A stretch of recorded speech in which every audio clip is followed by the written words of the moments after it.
Hey there, it's Pete with GCI Turf. Hope you're having a great day today.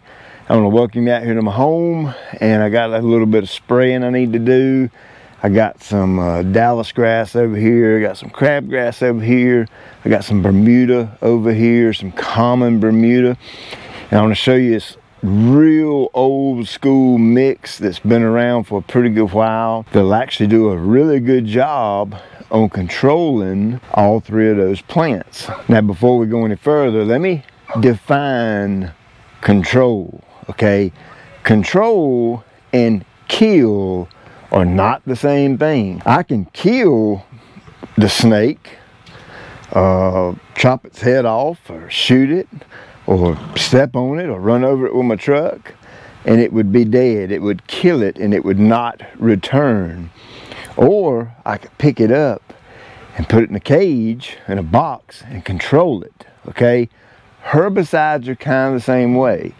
When we're talking about some of these super difficult things to control, like a warm season grass that's growing in a cool season grass, or when we're talking about perennial type weedy grasses that come back year after year, I have to be cautious. I don't want you to feel like I'm telling you that you can kill them permanently, okay? Because that sometimes is incredibly difficult to do.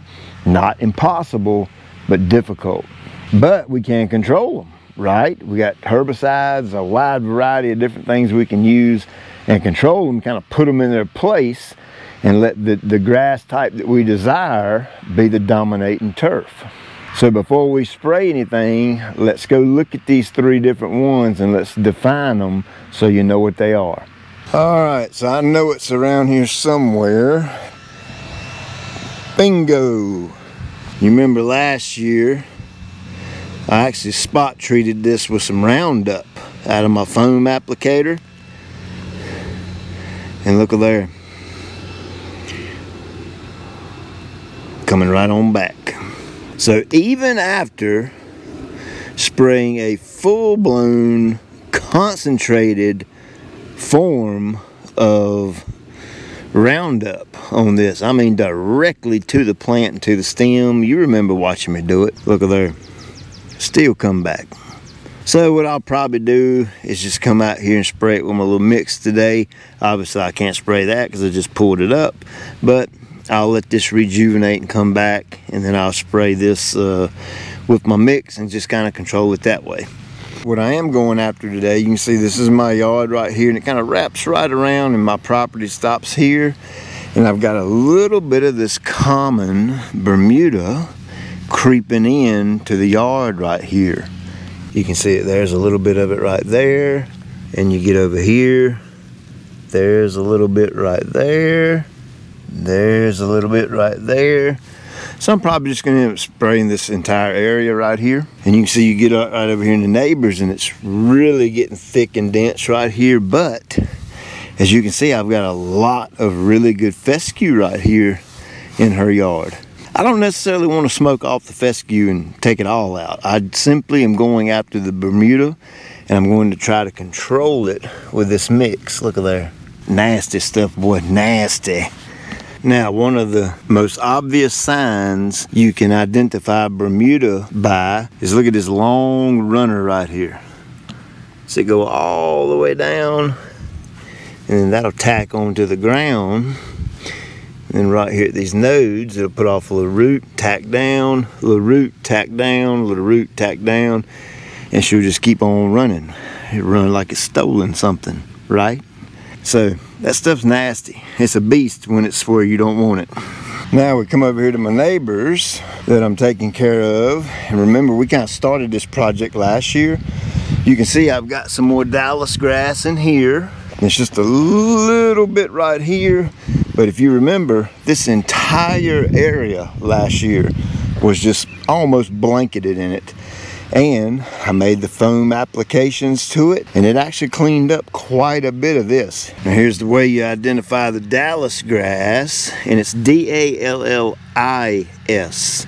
not Dallas like the Cowboys. You can see you come right down here and look right in the very center of the plant, kind of comes out of the ground and just kind of sprawls out like that right there and flattens out everything around it, almost kind of like goosegrass does.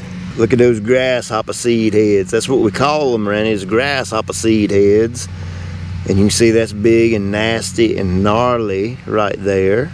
And of course you can see the big wide flat grass blade. That, along with this big old grasshopper seed head, that's how you identify Dallisgrass. Now, Dallisgrass and Bermuda are both perennial plants, meaning when the frost hits this, when the frost hits Bermuda, it's going to melt and go away back down in the ground and live its life over winter underground.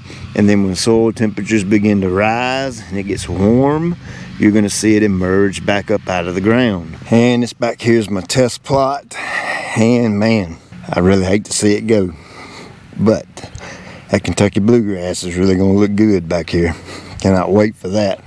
And those of you that follow me, you know we have applied 0 pre-emergent. The entire year of 2021, 0 pre-emergent out here. And the edges, you know, I've been doing my 1 day a week watering out here. And when I do that, I really just hammer these edges to keep the turf healthy and hydrated along the edge. And I have 0 crabgrass, 0 weeds out here, none whatsoever. I've sprayed 0 herbicides, 0 pre-emergents out here the entire year of 2021. Now let's get right here. Now what do you notice is different about this spot right here versus right here? See how thick and dense this turf is? And look, I've got a thin spot right here. And look what we got. There's Mr. Crab. Look at there. There's the old crusty crab right there. And here's another one right here. And if you notice, it's just a thin spot of turf. So that pretty much opened the door up for that crabgrass. Now, unlike Dallas and Bermuda, this is an annual, okay? It's going to produce a seed head. Matter of fact, here they are right here. You see how the seed head comes up kind of straight at first? And then what that's going to do is that's going to tee off and kind of spread out a little bit. And this is an annual plant, so it can be controlled much, much, much easier. And obviously the best way to control this is with a pre-emergent earlier in the year, along with a super thick stand of turf along your edge. Let's come down here a little ways and pull this up. See if you can see this right here. See if I can get the light just right. Oh yeah. See how those seed heads kind of just sprawl out like that? So the growth pattern of crab is kind of similar to Dallas and kind of similar to Bermuda, meaning you got this one spot right in the middle where it comes out of the ground, kind of like Dallas. And then as you can see, it'll actually kind of spread long ways, similar to Bermuda. So let's go get our spray tank and get to spraying. So if you decide to spray this mix, there's a few stipulations you need to know about. Number one, it needs to be a good healthy stand of turf. What I mean by that is if your yard's super stressed out, I'd stay away from this for right now. Number two, there needs to be moisture present, right? Herbicides like moisture in the ground to be able to work right. Number three, I'd like to see you use at least 1 gallon per 1,000 with your carrier. And if you're able to, bump that up to 1.5 gallons or even 2 gallons per 1,000. You got to remember, coverage is king. When you spray this mix, you want to completely coat the plant really, really well and leave it nice and shiny. So like I said before, this is a pretty old school mix. It's quinclorac and triclopyr and MSO, methylated seed oil. And that seed oil is going to help the quinclorac and the triclopyr really adhere and stick to the plant. The quinclorac is going to tackle that crabgrass, and the triclopyr is going to set back the Bermuda and the Dallisgrass.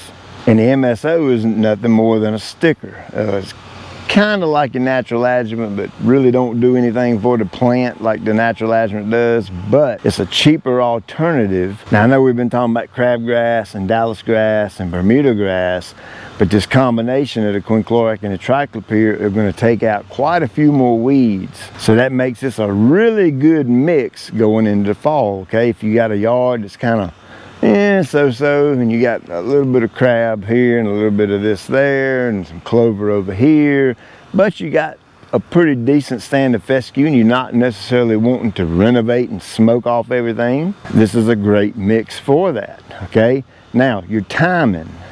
You need to be right with your timing. You want to spray this mix roughly 30 to 45 days before you plan to aerate and overseed.